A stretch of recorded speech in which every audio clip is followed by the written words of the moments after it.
Uh-oh, I hear myself. Heyo.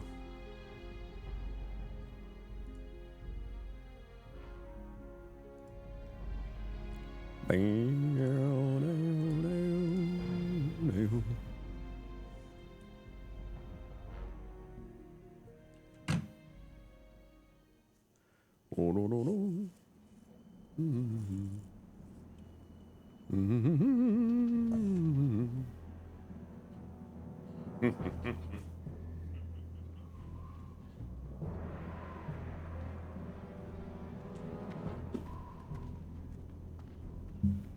Oh.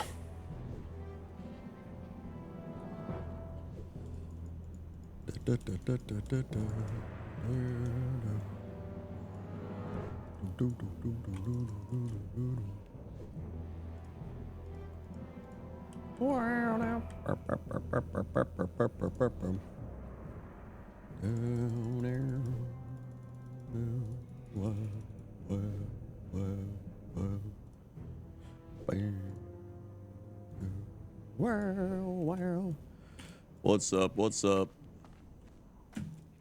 What's going on? How are you? What up, Remykins? What up, Oxen Obsidian? What up, Comrade? What up, Lego Man? What up, Capital TM?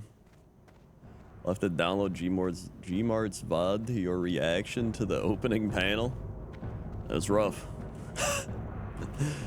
What time is it? It's the panel's in 10 minutes. 10 minutes exactly, pretty much. Here, I got it on the old bop. There it is.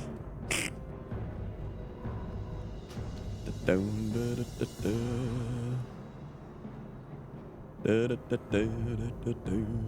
go to Brackenwall.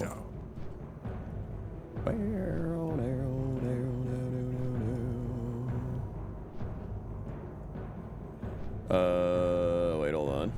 Or if you want to see my reactions, you can go to this unbelievable YouTube video. You can check it out there, where I react to everything. That's crazy.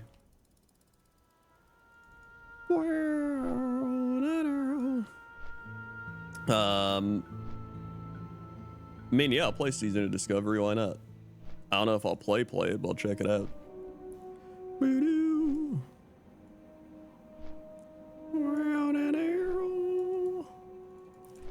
All right. I mean, watching with like all the other nerds is always, it's fun, but not fun at the same time because none of them are like WoW people. You know what I mean? Like they'll just be like, boo, boo. It is fun but noisy, yes. Everybody talking over each other. Also, thank you, Harper X, for the 84 months. What the passive not allowed to passive not what the passive not third what the passive not for what the passive not what the passive not six what the passive not seven what the passive not 80 what the 84.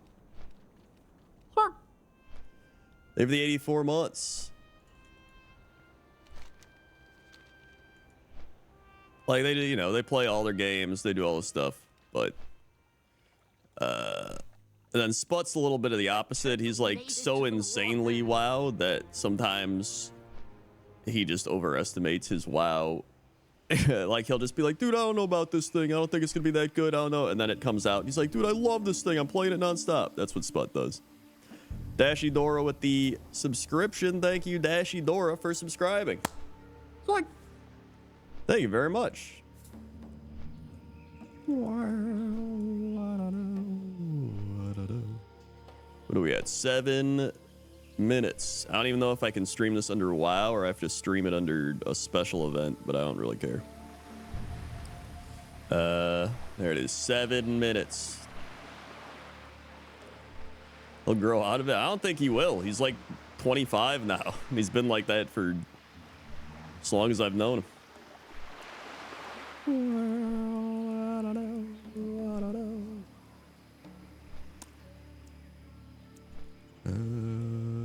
The BlizzCon made me sad they show almost nothing yesterday. I mean, I think they showed a decent amount.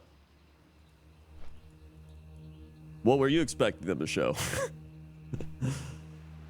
I mean, I pretty much expected like an Overwatch character map, a Diablo 4 expansion launch plus, or not launch, but you know, and then WoW stuff mainly, Classic Plus. Well, I mean, if that's the case, then yeah. If you were only looking for Classic Plus, then you were probably not happy. But I mean, to me, the season of Discovery stuff is them testing the waters for a bigger Classic Plus type of thing. So I think it's more of like a step in the right direction, if anything, or a step towards what they're gonna do down the line.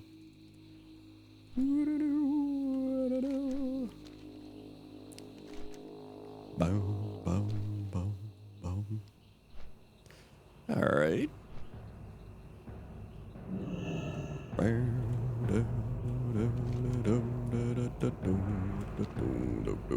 can turn this in. Spectre. Miss Netherbloods playing Brackenwall Village. Oh, this one. Spies report. Cool.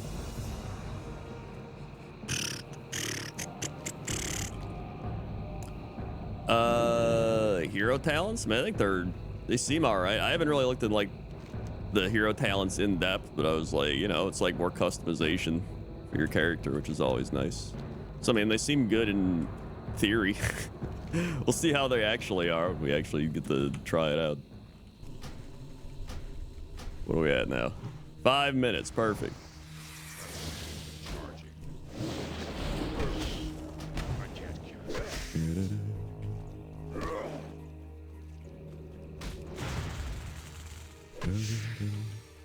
Yeah, I'm pretty excited for retail WoW stuff. It all looks pretty good. Dude, I'm glad they're doing the 3 expansion arc for the story and everything.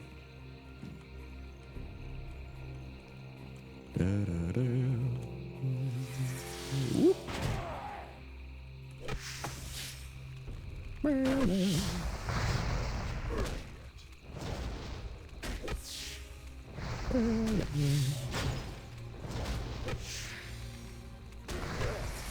All right, my totem.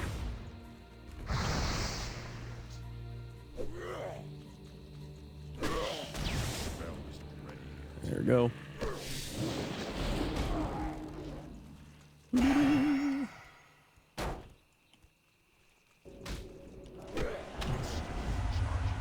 Poison.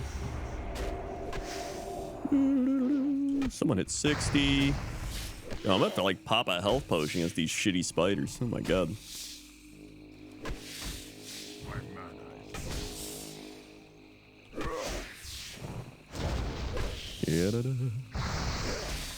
Oh, I didn't even have my flame tongue on, no wonder.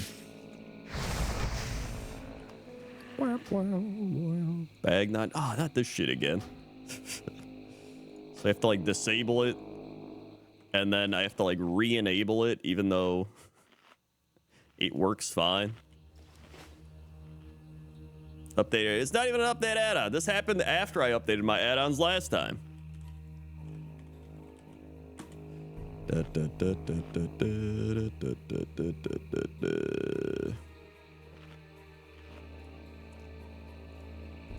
right.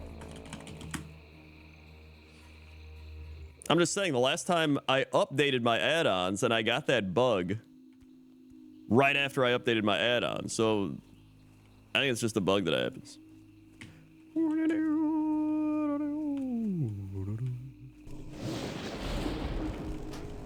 Zap this guy. Did I try Warcraft Rumble? I actually tried it in the like beta thing, and it was pretty fun. I enjoyed what I played of it.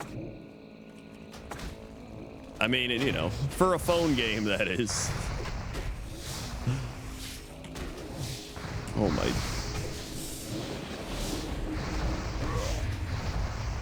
Pizza shit.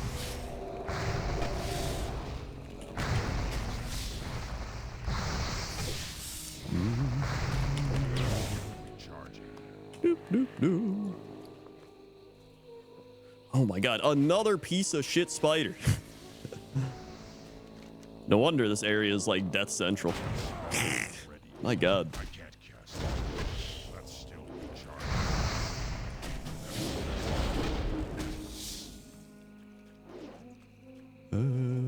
Does subbing on other games still count towards Kaizo? Yeah, as long as you tell me a direction so I can write it down.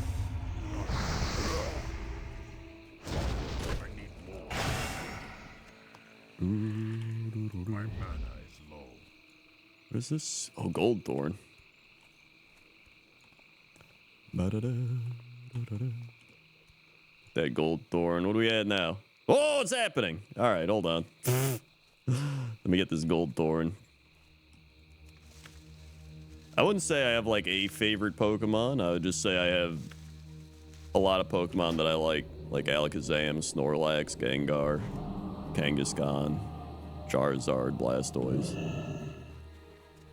I gotta run it back, run it back. Beep, beep, boop, beep, beep, boop, beep, boop. What's happening? BlizzCon.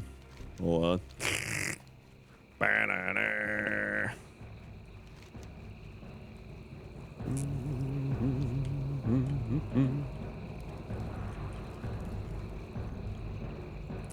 I gotta get back to the inn.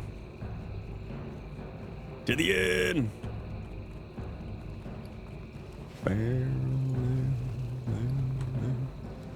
Oh yeah, now I can turn this back on, right?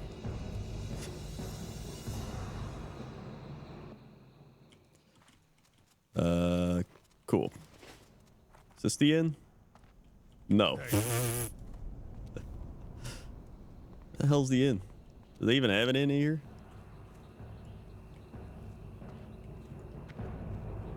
Hold on. It's now. Oh, there it goes. Hold on. Whatever. I'll just log out.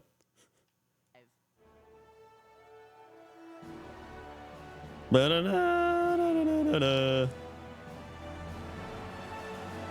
Boofus with the 3 months. Thank you, Bufus, for the 3 months. Left pick. You got it. Good afternoon, BlizzCon.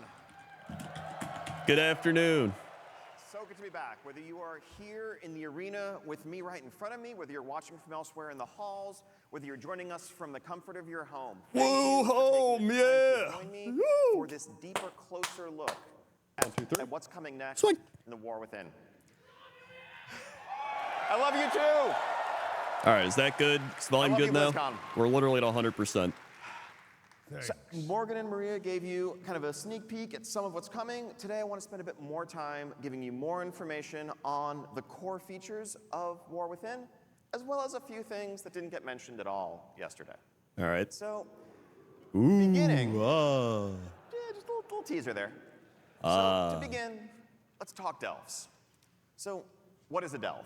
As you heard yesterday, delves are these quick, bite-sized, epic adventures for flexible-sized groups, for either solo or with up to 5 players. They are role agnostic, so it doesn't matter if you're a couple DPS, if you're a healer and a tank, if you're a solo healer. We're going to make it work. We're going to meet you where you are, how you want to play.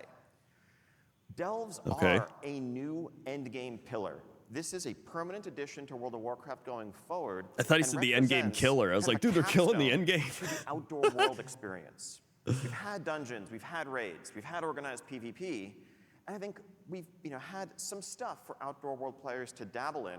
But if you wanted progression, if you wanted goals, if you wanted a deeper, more structured experience, frankly, we were letting you down. We want to change that. That's what delves represent in World of Warcraft. Okay. Sounds good. Now, what is it? So structuring this, really we want to approach it as something that you are going to be engaging in all season long with variety and flexibility in how you approach it, and the replayability of the content is kind of a mainstay of what it's all about. But also want to build in progression. Now, I think if you're an outdoor world-focused player, a lot of the time, it's just about kind of spending your time doing a thing, going to a place, completing an event, but there aren't necessarily goals to work towards. There aren't necessarily reasons to be excited about getting an item upgrade because it's going to let you do something you haven't been able to do before. A difficulty progression built into delves is going to enable us to offer that. Okay. Now, there's a lot of lessons we've learned over the years from building this type of content, whether it was Torghast and Shadowlands, Island Expeditions, scenarios, you can throw in horrific. We learned a lot from our failed experiments. We've learned a lot about how to tune these sorts of experiences, how to design them for flexible scaling groups of different sizes, of different role compositions. about what's fun and what isn't. Turn him up. But we've I've already also got this like learned, based cranked on your up. Hold feedback, on. about what not to do in some cases, in terms of how we structure it, how we present it. I think a key aspect of saying this is an How about endgame that? pillar I turned up is that it's Chrome. an offering in parallel to the others, to dungeons, to raids. If you want to do this, if this is your jam, if this is your type of gameplay, we're there for you, and we want this to be as deep as you want it to be. If you're happy running Mythic Plus and you just want to focus on that, Nobody's we're not happy running looking to Mythic add Plus. another item to the checklist of things you feel you have to do to compete. It's an alternative. Unlike Torghast, which is something that we did kind of say, everyone has to do this, whether you like it or not, whether you'd rather do something else or not. That gets back to some of the philosophies that Morgan touched on yesterday and how we're approaching designing and evolving World of Warcraft. We want to meet you where you are. We want to respect your time. We want to offer you the ability to choose how you want to spend that time each day, each night in Azeroth. Woo! Also, thank you, Dr. John, 78 months. I'm watching from the Hearthstone Hall. Oh, yeah. So in terms of the character of Delves and what a specific one will be like, the vibe here is about unraveling mysteries, it's about exploring, it's about feeling like an extension, a seamless extension of the Outdoor World experience. These are not dungeons. Every dungeon is ultimately about killing a series of bosses or every time I see boss-like delves, I just think encounters. of And the dark dungeon is elves. over when you kill the final, baddest boss at the end of the dungeon. And that's kind of the structure that they all have to conform to. As much as we try to vary the formula a bit, that's pretty much what they're going to be. In the Outdoor World, things are a bit different. We can, break some more of the rules. And really, at the end of the day, the one consistent thing about delves is that they're all going to end with a room full of treasure. Some of those will have a final boss guardian in front of them. Others, you may be, just exploring, traversing the delve, flipping switches, solving a puzzle, defeating lieutenants, gathering things that you need to open the vault door. We can vary the gameplay, we can vary the feel of the experience. These are going to be instanced experiences, but they are seamless. When you walk up to, this, as I'll show in a second, fog door at the entrance Fog to a cave, door? at the entrance to a structure. Dude, you're just gonna fog walk door. in, no loading screen. My long-lost and now you're in a relative. delve. We want to make sure this really feels like part of and an extension of the Outdoor World.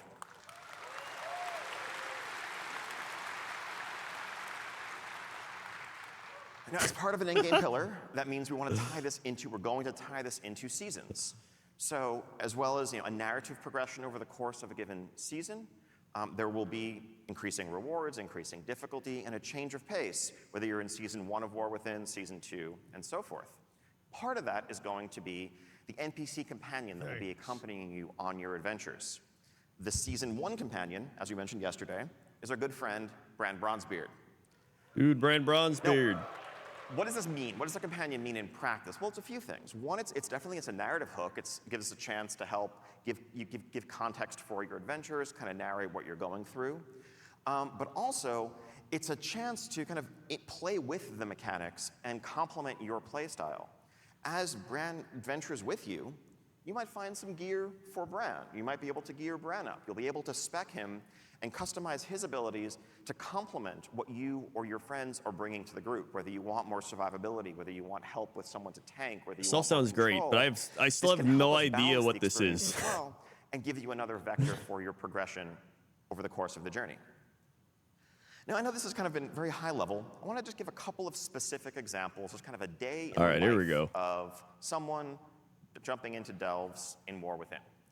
So let's say you are casually journeying across the Isle of Dorne and its pastoral beauty, and you come across this structure with that fog door set into it, and you decide to venture in. So as you venture in, you are, as I mentioned, seamlessly in the delve, and you will find, just huddled inside the entrance, a group of expedition scouts who have come to this place. They've heard reports of great secrets, great treasures, powerful relics. It's the adventure stored table where within. you do the They've been adventures. That's unable to actually a good way of proceed putting it.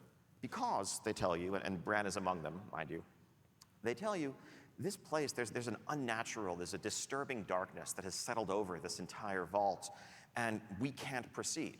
Fortunately, they have in their possession a relic that they have brought that is an enchanted candle that can light the way. It has a little light radius around it. If you think back to the Vault of the Warden's dungeon, if you remember that in Legion, what the basement was like, where it really felt like just like a dark, scary place, but you could have this beacon in the darkness to guide your way, you have one of those. But, they tell you, it has very limited fuel. They dare not proceed on their own because You put your they worry VODs they're just somewhere? gonna I get put a lot trapped of in the stuff on the darkness Crendor and channel. destroyed by the terrors within. But not like But you, full of on course, VODs. being the champion who's come along, you're up to the task. So you take that candle with its light radius that will begin to shrink progressively as your limited fuel burns, and you take some steps into the delve. Now, who do you find in here? Well, as it happens, you run across fellows like this guy. Yes. More jacked than your average kobold. Buff but kobold. There's a lot of kobolds in here. And as you know, as any We World do of video Warcraft on the player overall knows, reaction. where I you have find already. kobolds, you're going to find candles. And That video. this guy's going to put up a fight, but it being World of Warcraft and all, you're going to take his candle. And you're going to take the candles of his allies and his brethren. And, that will help fuel this magic light that you have, help keep the light burning so that you can traverse the entire delve, defeat a couple of lieutenant-type enemies, bosses, solve a puzzle or two, and at the end, you make your way into the vault room that Bran is able to open once you bring him there, and you find this mock-up, work in progress of a treasure room, heaping with riches, treasure chests of various shapes and sizes. Some of the smaller ones, you can just walk up and open, collect a range of items, currency, rewards, you name it. But you'll find a couple of extra large, resplendent chests in this room. Those may require special keys to open. Now, those keys you would obtain from doing kind of outdoor content, weekly quests. Is this They're a like bit more the, limited in how you can get them, but also is it allow like us the to vaults? offer and pace out the best rewards. This reminds me of the that are vaults on thing, right? par with some other endgame content to make sure it's not, infinitely grindable or anything like that, but it's an extension of your outdoor world loop if this is your playstyle. Now, let's say you come back to the same delve on another day. You might find that there isn't a magical darkness settled over the place. Instead, there are earthen locked in battle with kobolds, and you can help turn the tide of that fight as you work your way through, dealing with some different challenges along the way. Variety, replayability, lots of layers to the experience. Now, so you venture back out into the zone, heading off to a different corner of it, and you come across this cave surrounded by mushrooms. It's known in legends as fungal folly. Now, maybe not being the wisest adventurer, that sounds like a great place to enter, so you take a few steps forward. In here, you might find an environment where, whether it's due to unusual ores or whatever in the walls, the rules of gravity are a bit topsy-turvy. And you'll find mushrooms scattered around the cave that you can use as basically jump pads to help navigate the environment, to skip over enemies you want to avoid, to reach high up ledges that you couldn't otherwise get to. I like Starting to get mushroom the jump idea, like, pads. That sounds this good. is more the world as toy vibe that we try to play with when we're creating outdoor events, outdoor spaces. These are not mechanics you'd necessarily find in a dungeon, but I think the team really is unshackled, is freed to explore a much wider array of gameplay when we're building delves. So let's talk a bit more about the loot. So actually, before we talk about the loot, these are the 12 delves He's that we goofing it, dude. currently He's have goofing it. planned, scattered throughout the 4 zones, each themed around the ecologies, each themed around the settings I that you're thought, gonna find. thank you, Kivas, Now, some for of the the 30 attentive months. among you may be saying, wait a minute, Morgan's slide said there were 13 delves yesterday. He might be What? right, but there Thank also you, might be a Kivas. secret delve that you have to explore a bit more to discover that awaits you. So yeah, loot. Part of being a seasonal pillar means going to the Great Vault every week and getting to share in that disappointment that your raiding and dungeon playing brethren have also had the pleasure to enjoy. We just want to make sure you don't feel left out. So you're welcome. I am glad they're giving it a great vault thing. So yeah, so you'll know Because there's a bunch of times where it's like, well, I didn't do anything. No great vault for me. Enshrining these 3 PvE pillars: raids, dungeons, world. You'll be able to unlock some of these. Wait, yeah, slots no doing PvP. select outdoor world activities, as well as, of course, I actually like that delves with they got better rid of PvP. rewards from I'm not higher gonna lie. difficulty delves. Our thinking in terms of the rewards here, this is all subject to tuning, is that this should reach to, let's say, end boss heroic raid, mythic 10 to 15 type range, accessible just via solo progression. Far better loot than you've ever They might been do able their to own. get They before. might create like a PvP vault specifically for it or something. That's what I would And now, guess. I'm sure this is, I know this is the delve section, but I'm sure there's folks looking at this and being like, wait a minute, what about the PvP row? Yeah, we just said that, Ian. Oh my God, Don't he's worry, a mind don't reader. worry, we got you. We are removing the PvP row from the vault. We're doing that based largely on feedback that we've heard that randomness and PvP gearing maybe are not the best combination. I know it took a few years to get that message through to us. I know nothing about the way this is PvP, going to work is so instead, you're going to get a whole lot more conquest. You're going to gear up at the same rate overall, but you will have complete control over your gearing path, just spending your conquest on the items that you want. With easier catch-up, if you come in late in the season, you don't have to worry about having missed certain vault weeks. Also, if you're someone who PvPs a lot and you raid, you don't have the awkward choice of that raid trinket versus the PvP item that's going to help your arena partners. So,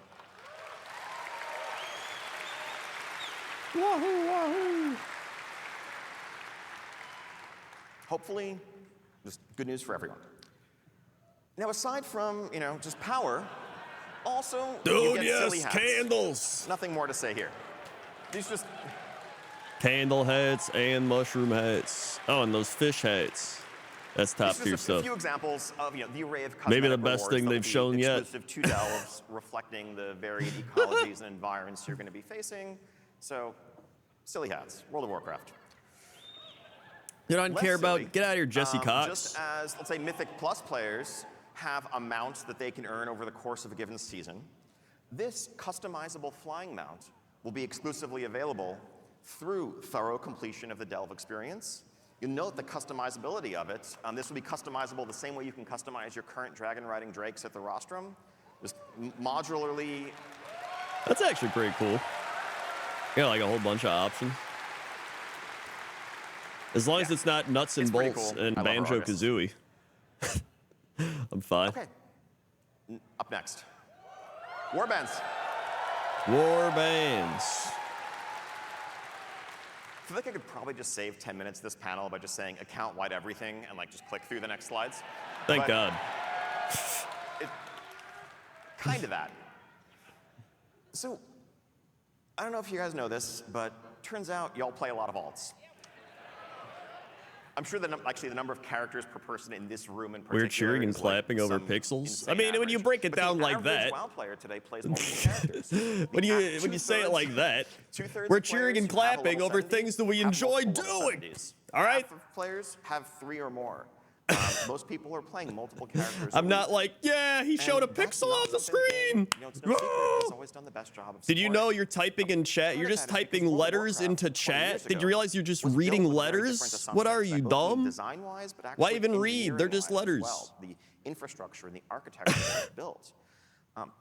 Back then, it took hundreds of hours to level a single character, of course, and playing alt seriously was far. Thank far from God. low. I'm so tired of having to But grind we've out kind of alt inherited- shit. We're still working with, we have been working with those foundations to this day. And so when we get requests, personally, for I when we stopped talk about reading. alt friendliness, we try to do it, but we're often working against, we're swimming upstream, given the underpinnings of a system that were never designed for this. And that's why you get some, frankly, pretty clunky solutions. Like, well, if you want to transfer this currency to your alt, go to a vendor and spend some to buy a different box that contains account-bound currency that you can then mail to yourself, log out, log back in, take the box out of your That is mailbox, pretty dumb when you and put it open like on your that. alt. Congratulations, you have moved 300 supplies. Elegant design, ladies and gentlemen. What if we didn't have to do that? So at its core, warbands is, what if we just rebuilt those foundations and created a new future, both for the things we want to offer today and the things we'll be able to in the future, so we're not fighting against the nature of the system, but instead it complements what we want to do. Now, the focus here is really making it convenient, removing barriers, removing awkwardness in playing alts. We don't want to actively necessarily. I feel like half the encourage it. game is just alts People now. already want to do it if they do it. One thing So I'm glad they're actually doing alt alt is something that conveniency. awards you power or makes your main more effective because you have done things on other characters or anything along those lines. If you want to play alts, do so. If you just love focusing on a single character, that shouldn't feel wrong either. Now let's talk about some examples. All right, examples. Let's go. Banks. Woo! So I'm going to run through these pretty quickly. They're Yes. mostly fairly straightforward. Banks. It's a bank. It's an account-wide bank. Thankfully, hopefully, you should never again have to mail something to yourself. That's actually amazing. You also might notice, and so this is How has it lots of taken storage, this long extra tabs that can be purchased get- on the right-hand side, so multiple tabs of these. You can organize them as you want. The very observant, the eagle-eyed, will notice a little checkbox mentioning reagents.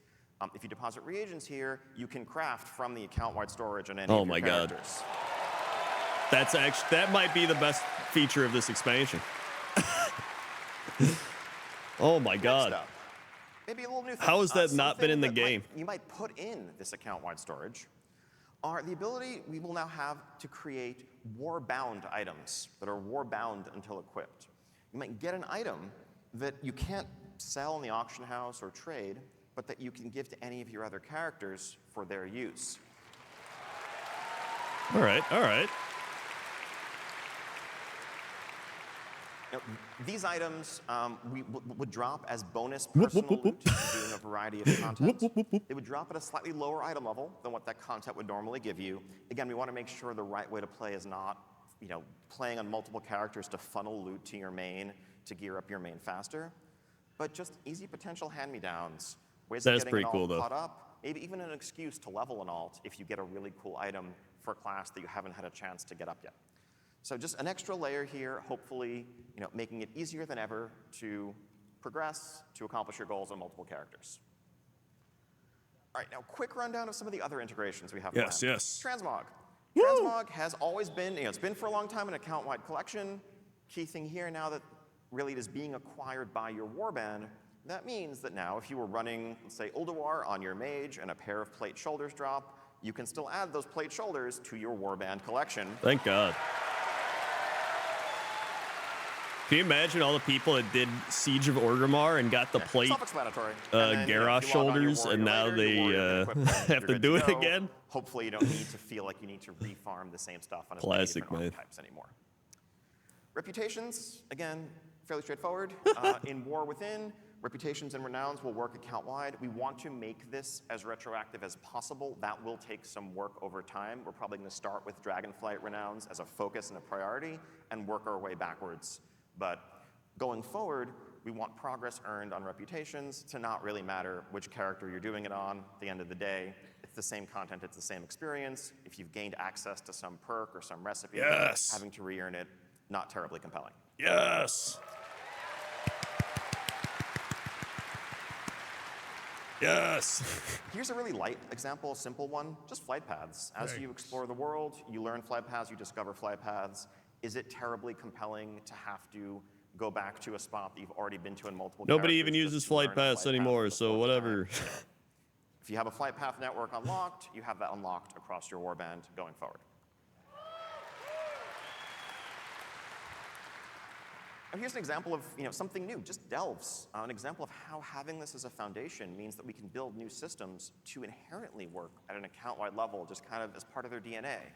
As you are advancing Bran as a companion, as you are empowering him, as you're customizing him, again, logging on to a different character and going back to having a weaker Bran that doesn't offer the tools that you've grown accustomed to, that's more frustrating than fun to re-earn those things. Let's make that progression inherently warband level, inherently account-wide. Yeah. I can't, dude, empowering Bran. We're just like sitting with Bran. We're like, you can do it. You can do it, Bran. And he's like, I can do it. I am a champion. My wounds do not hold me back. Is kind of invert that paradigm and change the vast majority of our achievements to be account-wide, to have that actually be the new default. So if you do part of this PvP or crafting or other achievement on one character, part of it on another, dude, let's go. Your warband can earn the achievement. Once your warband earns it, you've earned it. Again, you, the player, are doing the thing.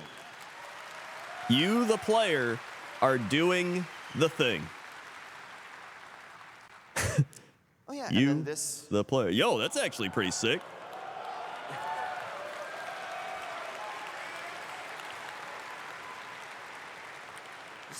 to kind of signal this shift up front, there's no like mechanical functionality here, but just in terms of presentation, what you'll see when you log into World of Warcraft with multiple characters is a selection of your favorite characters huddled around a campfire or another setting.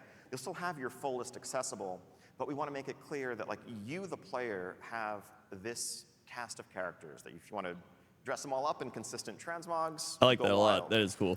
Even if it's just One like thing you a might note here, if aesthetic you're very thing. eagle-eyed, also by the way, if you're very eagle-eyed, don't read too much into things like the evoker wearing leather. That's just, it's internal mock-ups. We're not changing anything crazy there. Sorry. But you will note that the evoker is level 13. That's going to be a thing that's possible because they'll start at level 10. But because Dragonflight's going to be the new leveling expansion, by the way, going forward. From Lost Ark? Yeah, but people actually play this game. One thing you might notice is there isn't really much here about realm selection. Warbands Just the Hippo are 71 a months. Are these realm-agnostic, expansions glorified faction-agnostic large feature. patches? You'll just see I don't all think your so. characters here. If they're on different servers, we'll make it clear that they're I'm on pretty different sure they're just servers. expansions. But you shouldn't have to like go to the change realm screen and swap around. They're just all here.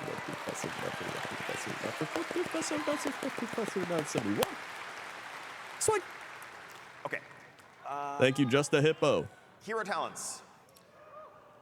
So, Oh, it's even realm agnostic. I didn't even hear that. That's pretty this is sick. a chance for us, as we continue to evolve and advance our class system, to explore some deeper class fantasies, to look at iconic archetypes like the Farseer or the Dark Ranger or the Mountain King, or others often inspired by major heroes in the Warcraft universe, other times by fantasies that we've heard are really resonant with players, and focus the continued expansion of our classes in that space.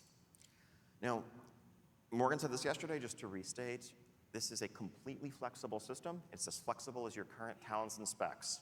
Nothing like covenants or anything like that. Anytime you could change your talents today, you can change your hero spec. Thank God. You can Okay. swap around your hero talents. They're just talents. Now, some of our goals here, of course, we want to offer progression. That's actually one of the but we dumbest wanna parts do so, with frankly, classic while WoW is having to managing pay so much complexity money to for respec. steps. I always When we hated that. started planning for War Within, we knew, all right, we're going to raise the level cap by 10. 10 new levels means 10 new talent points. The kind of default option for us would have been to take the existing class and spec trees and just add a couple more rows to each of them, add new points to spend. But we've been down that path before. We know exactly where that leads 15 years ago. There's a tremendous amount, there's an insane amount of like multiplicative combinatorial complexity from The adding shit did he just say? those additional options. You just And it make also up two destroys words? Some carefully constructed choices that are really successful that we've just built up in Dragonflight today, where you can't quite have all of these things and need to pick one or the other.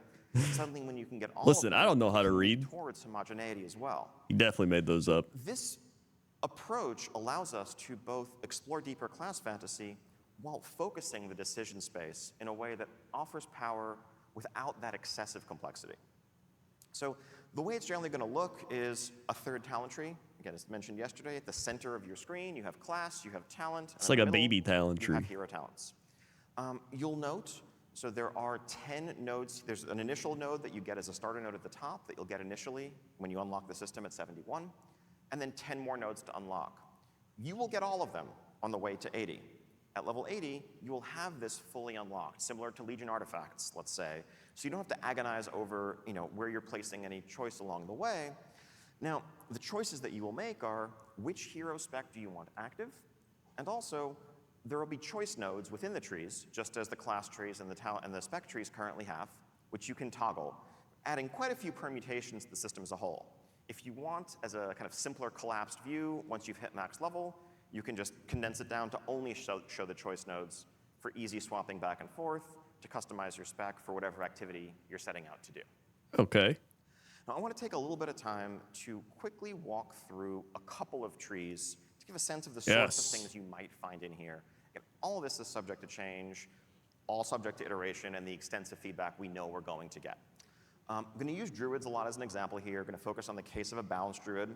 Part of why the team starts with druids is because y'all are complicated. We figure there's 4 Classy specs, druids, 3 man. roles. We figure let's try some of the hardest cases first when proving out a design. It's nothing against the mages, warlocks, paladins, etc. But there's a reason why you probably tend to see more druid examples than other classes, because we figure if we can make it work for druids, the rest will be okay. The 2 options available to a balanced druid are this Keeper of the Grove tree and Elun's Chosen. Keeper of the Grove is available to balance and restoration. Elun's Chosen is available to balance and guardian. The former focuses on calling the forest to your aid on summoned treants and augmenting their abilities and what using that cooldown means for your gameplay. Elun's Chosen focuses on augmenting your lunar abilities, many of the arcane damage, moon-themed abilities for both specs. Okay. So let's look at the Keeper of the Grove tree first. Finally. Oh my gosh. The first node that you're going to get as you just opt in is just kind of a baseline improvement to your throughput while treants are out across the board. This just kind of emphasizes thematically what this tree is about and makes pushing that button, having the treants out, more important to you in every regard. Some of the nodes in these trees are just going to be simple, straightforward passives. Not everything is going to double and triple down on the same treant ability. Some will, like this, regardless of what spec you are, make your treants add additional damage. Oh, by the way, if anyone's worried, wait a minute, but what about the auto taunt? That's a mess in dungeons. We'll let you opt out of that. Don't worry. Or, passives could just augment your abilities, your resource pool, and just make you a better druid. An example of a choice node, again, this can be about doubling down on and getting more out of having the treants active. I do like the fact they can cast Moonfire. That is pretty funny. Even though you are going into this tree, you want the treants to be important to you. You don't want 100% of your throughput to be focused in that window. You'd rather just have some baseline improvements to all of your abilities, or to some of your core abilities. This is one of the simpler choices available, but the idea is 4 different opportunities to nudge your gameplay in one direction or another within this tree. A capstone talent, again, is often likely to double down on and amplify what the initial point was, just reinforcing that having the treants out is going to be a peak, a spike in your potential, something that you're going to plan around, and just amplify the overall benefits. Oh, this is going to be super fucked in PvP, 100%. Pivoting to 100%. Again, this is lunar themed and shared with Guardian Druids. So the first point here is going to call out 3 specific Oh yeah, I was signature blocking abilities. shit. Two balance, Sorry. one Guardian, and make them meaningfully more impactful to your gameplay. For your Guardian Druid, for example, you might read this and realize that like Lunar Beam is going to become a pretty powerful defensive cooldown, especially in dungeons. You have a big pull going on. You're leeching a lot of damage back from what you're doing. This is now something that you can really count on and plan around as you approach your gameplay. On the Moonkid side, this of course adds an extra layer to planning and throughput in your rotation. Noting a couple of these things that we're modifying may be deeper optional talents in your existing spec trees. We also, where we can, want to offer ways to make sure that you can trigger those effects even if you don't have the baseline talent. So it's literally just like probably want to as well. More talents. So talents. It's really just more talents, which that's cool. You're doing your regular rotation when you Moonfire, both just naturally, it's a powerful effect that's going to fire more frequently, but also to the extent that the rest of the Elun's chosen tree is tying into it. Yeah, like flavored talents as well. A couple of more passive examples. Which I think is good. Just adding more ways to customize your characters. Throughput, and a final capstone ability for this tree that is further reinforcing these core that have already been augmented. Leave this slide up for a while. These are our current plans for all 39 of the hero specs. What am I blocking? So 1 per current specialization. Keeper of Grove, chosen wheel, the claw. Definitely really curious to hear community feedback on all of these, which are exciting, which are most resonant, which sound maybe a bit lame. Are there any that you hope to see on here that you're not seeing on here? We are well underway building these out, but it's definitely early enough for us to pivot on a lot of these. They sound cool. Something the community is really excited about. I want to triple super underscore. Yo, Stormbringer Shaman? The example talents I just gave are work in progress. Blade Master? Oh yeah, they don't have Blade Master. Probably no part of the game is more prone to iteration, and for no part of the game is the community input more essential than class design, spec design. To that end, when we move into our alpha, probably in the spring, we want to have as many, if not all of these hero specs playable from the start, so that we have the entire alpha and beta window to iterate on them, to replace the things that aren't working, to dial them all in to where everyone's going to be excited about what they're getting and more within. It's a long road ahead. We can't wait to share that journey with you and really just collaborate, discuss back and forth every step of the way. Woo! All right. Yeah. Right. Now some other stuff. Some you've heard about, some you haven't. First off, Aladrace, you get to be an earthen. Cool, I guess. Awesome, I don't blinged know. out Like, dwarves, or maybe not so blinged out. it just reminds me of these are going to be the, earned what do you call just it, by dwarves? The playing dark through iron the War dwarves. Within campaign Like, I feel like fully. it's a There's slight no variation of rest a and dark grind here, iron nothing dwarf, else right? beyond that. I don't know. You are It's literally just dark iron. You are meeting the Whatever. earthen as, you know, it's a first contact in essence. You're going to learn. We about the want nature of the kobolds. problems We facing the want culture. kobolds. You're going to work with them to overcome. I want to those play a problems, win their kobold. trust. And at the end of that journey, it It will is make cool sense, lore-wise, it'll be a but natural I want next to play a step kobold. For them to lend you their aid and join you as either horde or alliance. Tuskar, So yes, horde kobold, dwarves. hose. We haven't yet finalized what their racial abilities are going to be, but the available classes, 10 out of the 13 available classes. What can't Everything they but be? Druid, Demon Hunter, and Evoker. Now, on the right side here, you see a concept of the heritage armor you'll be able to earn from leveling your earthen to max level. Woo. Right, dynamic flight.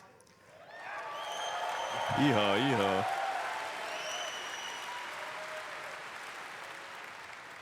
So it was obvious very early on in Dragonflight, probably before Dragonflight even released in beta, that we could never go back to how it used to be. Honestly, we hoped that would be the outcome. We hoped the feedback would be. All "This is thanks so to awesome. Guild We Wars just 2. want this to be how flying Thanks, works Guild Wars forever."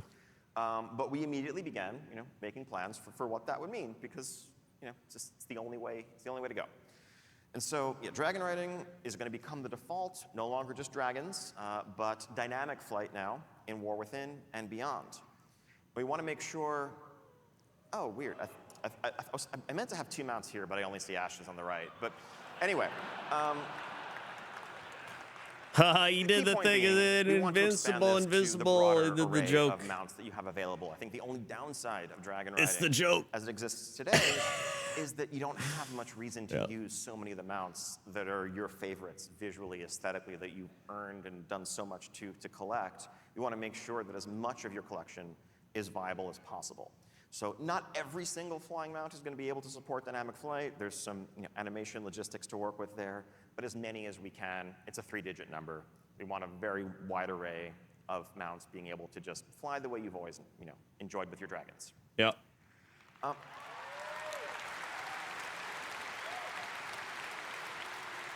Wahoo. And just to clarify, this is the future of flying. So everywhere that you can fly today, I like how they just keep doing you'll be shots able of to the dynamically crowd fly sitting or there. Like, dragon what? ride. Yeah, they're sitting. In fact, not just in the War dark. Within, a little sneak peek. I think in our upcoming 10.2.5 update, you'll be able to dragon ride in Eastern Kingdoms, Crendor, Northrend, Outland, you name it. Yeah, I saw that one coming. We also understand there are some folks, for accessibility reasons, personal preference reasons, maybe you just like being able to AFK in midair, that dragon riding isn't your favorite. We don't want to take anything away. We want to let all these mounts That is that nice. currently do the old school flying mode toggle between dragon riding. Love or, options. let's I like call when it you can TBC toggle. Flying. Up to you, whatever you prefer.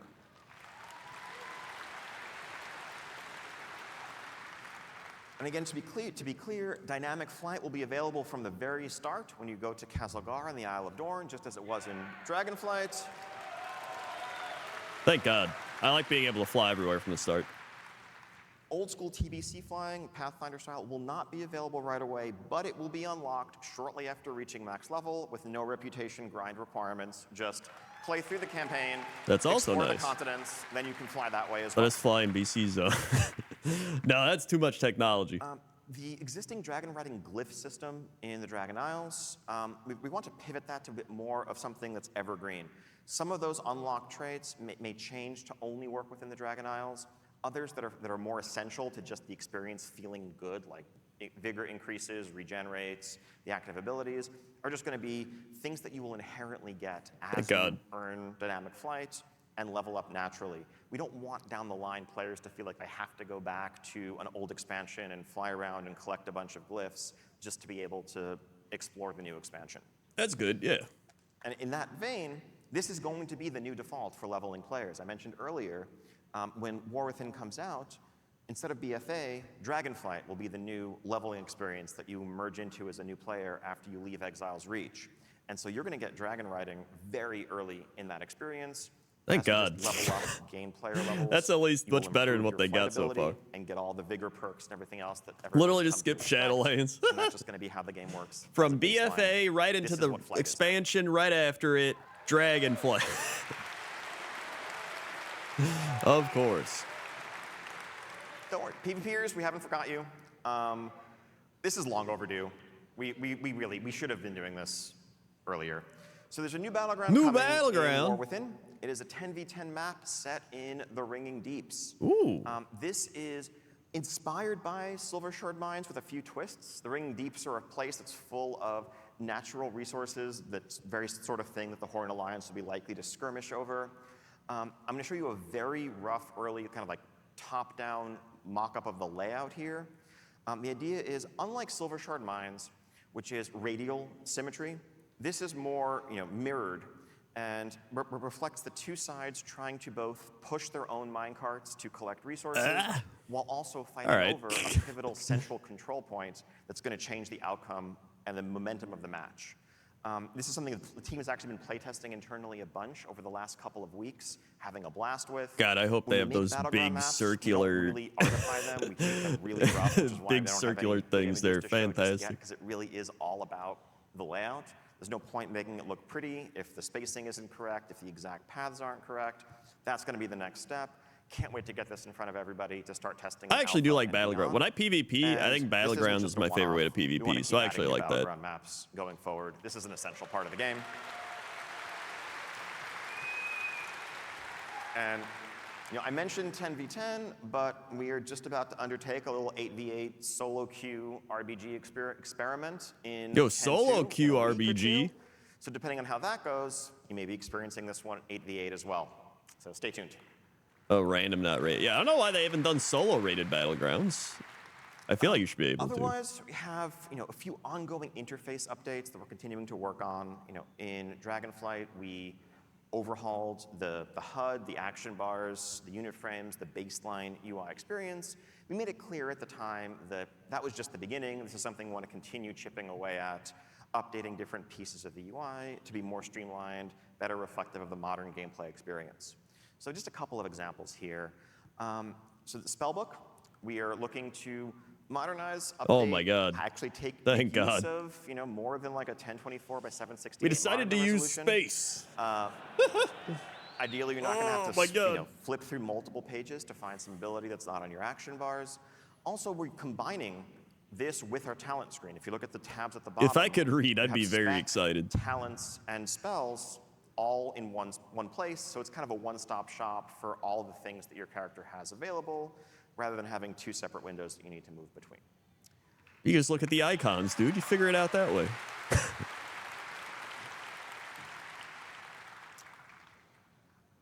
Some light updates here. I think improving the overall aesthetic of the quest log, the quest window. If this is harder to show off just in a single screenshot, but we are adding a bunch of filters to allow you to hide and show different objectives, to see more quests available at once, to filter your log for the things you care about most. We also have a full pass in progress on our quest iconography to make it easier to differentiate between daily and weekly quests and remove our reliance on just shades of color as much as we do, which really it is a color blindness issue for the range of quest bangs where the only difference is what color it is. And again, this is just a couple of examples of ongoing efforts. This is a project that will never be done. We're just going to continue. I'm glad they focused a lot different aspects on of the UI as we go. they focused a lot on like updating the usability of the interface and the player experience and things like that, instead of just adding this one random new basically shit speaks they for get rid of itself. after a year.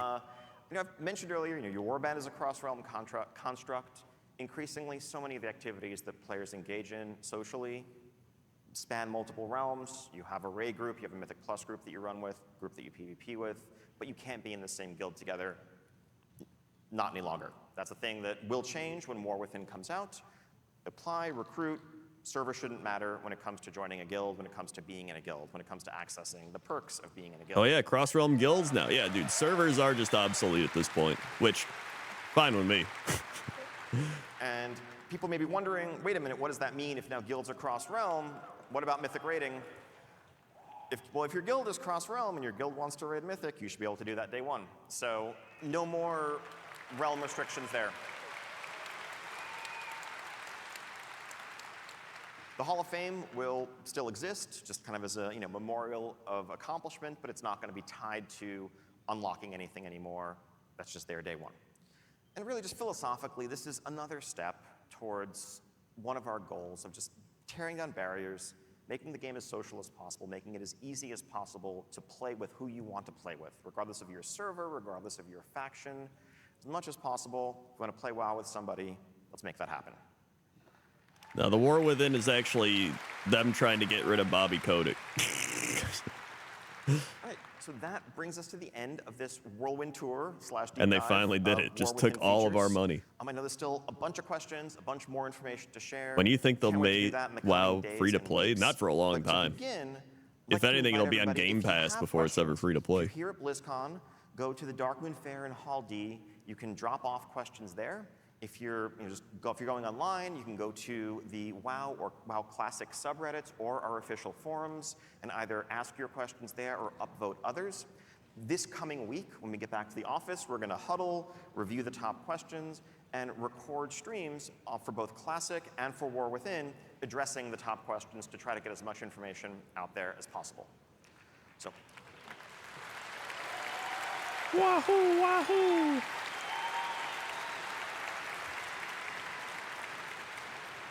once again, thank you so much for joining Hey, us. thanks we are so for excited having to begin me. this journey together with you. Can't wait for the War Within. Enjoy the rest of BlizzCon. Enjoy the rest of the weekend. I love you all.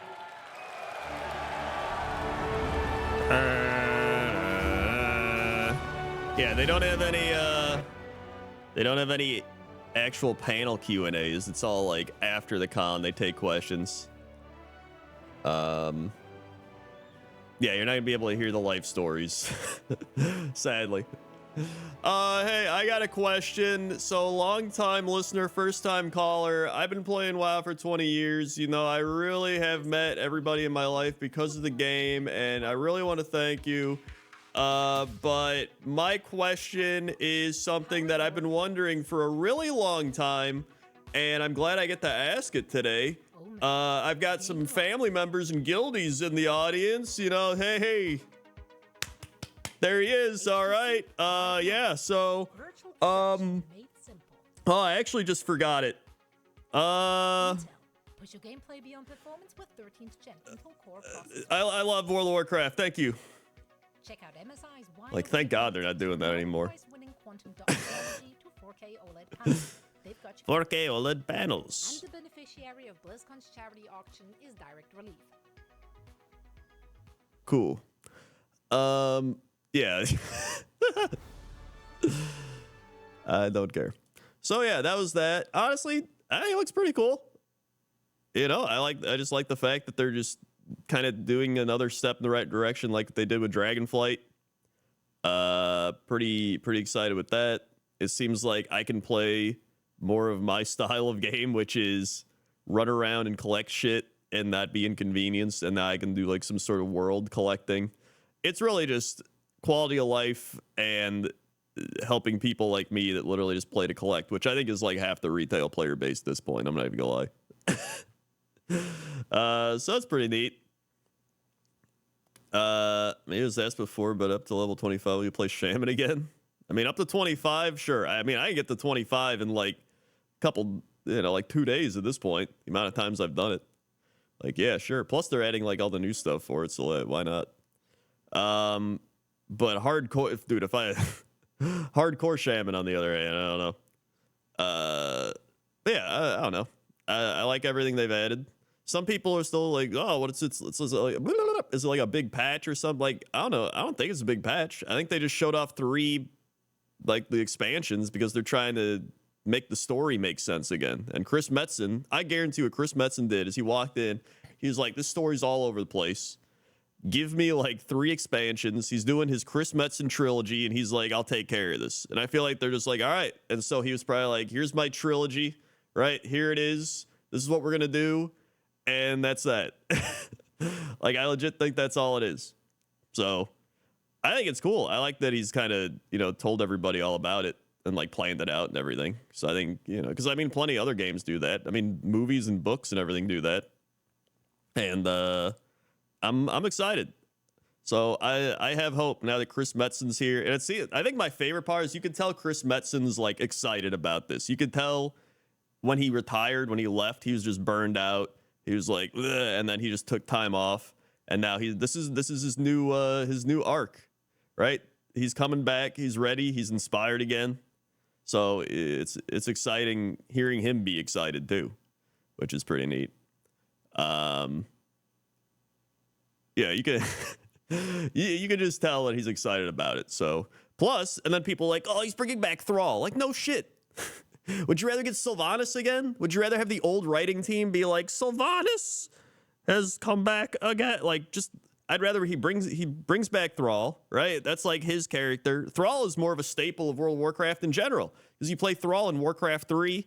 He's like one of the first characters you play. Like, if anything, I was always like, where is Thrall? Thrall feels like, if not the main character of WoW. I think of Thrall more than I think of like Anduin. So I'm excited to have Thrall back. So Sylvanas she'll probably come back again, but at least if it's Chris Metzen there, he'll probably write her in correctly and not like in a terrible, like part of the reason she was so bad is because it just started like going off the rails. Like she was fine, and then whoever was the writer at the time, that guy who like wrote himself into the what do you call, what's his name, Nathanos, literally like put himself into the game as Nathanos. Like he was the one who was just like, Sylvanas loves me. Like, all right, yeah, that guy. So that it was just once a character starts not acting like themselves is when it starts being terrible. Because a lot of times you can be like, oh, you know what, I don't like this character, but I can appreciate how they are still being true to themselves, right? It's almost like in Game of Thrones or any of those shows. It was like, okay, like this character did this shitty thing, but that is probably something that character would do. Instead of like, once you got to the end of the seasons and it was like, that's not really something I don't think this character would ever do. Like you start seeing the errors of the writers and the flaws of the writers and them trying to just shoehorn stuff in instead of writing the character as it should be. So yeah. I think that'll help it get back on track. So that's pretty fun. So I mean, listen, overall, I get excited for every WoW expansion, but I'm more hopeful and excited now because of Chris Metzen and because I did enjoy Dragonflight. You know, not everything about Dragonflight, but I enjoyed it more than Shadowlands, and it felt like they took a step in the right direction. And it feels like they're taking another step. So we'll see if they actually do take that step or if they don't. But I am cautiously optimistic again. The retconning they did for Evil Sylvanas was dumb. Just I can't think of Shadowlands without thinking of Bane Bloodhoof sitting there like he's alone at lunch. Like the fact that you have a main faction leader sitting on the floor, just like what? Like why? Why is he even there? Just get rid of him. I'd rather he just not be there. It's just, it was so depressing and sad. Like, why? Why is he there? I hated it. That was so stupid. Is Dragonflight worth playing? I'd say it's worth playing. My subjective opinion is it's worth playing. And I think Season of Discovery is pretty cool. I think it'll be nice to see how they do. 'Cause I think this is a test of the Classic Plus long term. I think they're going to see what they can do with Classic and like play around with it and then probably work towards a bigger expansion if people do enjoy it. I can see that happening. How many useless faction leaders do we have now? We have a lot. I also play retail a lot of times for the attendees as well. That's true. Cataclassic. I'm not excited for Cataclysm Classic really at all. And it blows my mind that there's like a lot of people that are. So I'm trying to like figure out why so many people are excited for it. I don't know. Is anybody here excited for it? And why? I didn't get to play I guess if you didn't get to play Cataclysm, it's fun because you can like go back and try it. But maybe that's why, because I'm sure there's plenty of people never got to play it. Like me, I remember. Here's what I remember from Cataclysm. All right, I remember doing it at the start, and everybody complaining that it was too difficult. And I remember, I think TB even was like, "This is extremely difficult for the idiot player base," or something like that. And then they nerfed it down. And then I remember Vazgear and not really enjoying it. And then I remember having to take portals all over the place, which I thought was mediocre because it kind of made the world. Yeah, he enjoyed the difficulty. He was making fun of it. That's what it was. And then I hated taking portals all over because it like chopped up the land, right? Like now you have Dragonflight where everything's connected. You had Northrend where everything's connected, Outland, and then it was like take a portal here, take a portal. So it just, I don't know, it felt weird. That's just my opinion. Like that's not whatever. And then I think Hyjal was actually fun. I enjoyed Hyjal. I thought Firelands was good. I enjoyed Firelands a lot. But the memories of Kata were how fucking depressing some zones became, like Dark Shores intro quests, going out and identifying dead bodies of former quest NPCs. Jesus, I don't even remember that. I remember being extremely disappointed that Thousand Needles was flooded. That made me sad. And then I remember how Deathwind. Nice. Deathwind blowing in from the skies to to knock everyone over. The Thousand Needles flooding was probably the thing that I was the most upset about. But you did get to go with the Tarn in his little boat, and he like swims around, so that was pretty neat. Uldum was actually cool too. I like Uldum a lot. I will say I actually like the zones of Cataclysm outside of Vazgear, which like I think Vazgear is okay. I don't like hate it, but I'm just like whatever. I think it has a lot of cool stuff in it. I just didn't like leveling through it. And then I think the zones were cool. It was just I hated having to port between all of them. That's mainly it. And then Twilight Highlands, I never even really did. I've been to the Highlands. I've walked through those Highlands, but I never actually fully quested through the Twilight Highlands. At least I don't think so. If I did, I don't remember it. So I don't know. Like, I think Cataclysm Classics, okay. Like, I knew they were going to do it. I was like, whatever, if they do it, that's fine. People play it if they want to play it, but I just don't really care. And maybe it's because I did play through it, and it honestly doesn't even feel that long ago, even though it has been quite a bit. So I don't know. We'll see. I think Mop Classic would be fun. I would play Mop Classic because I genuinely enjoyed Mists of Pandaria. I thought it was a great expansion, even though at the time it was always funny because everyone's like, "This expansion's for babies. It's a joke. The pandas. This is an April Fool's joke." And now everyone's like, "Dude, I loved it." And I was like, "Were you seeing people back then just making fun of it, or did they leave and go somewhere else?" Because I remember plenty of people complained about it.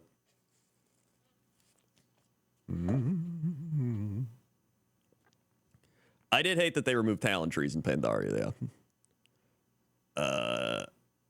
But I think the zones as well were some of the best in Pandaria, just great aesthetic, which I've learned from doing Pointless Top 10 and going back to all those things. Are you going to pay $90 for 3-day early expansion access? Definitely not, no.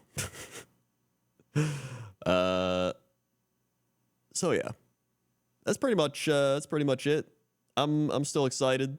So I guess this will probably start hitting beta Thanks. in the spring, I would imagine.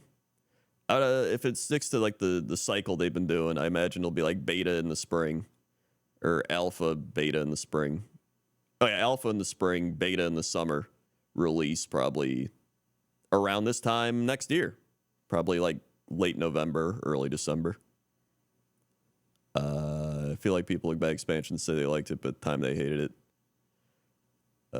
Yeah, I mean that's true. I mean, yeah, a lot of those expansions had like numerous months without any content, like no patches, Wrath, Kata.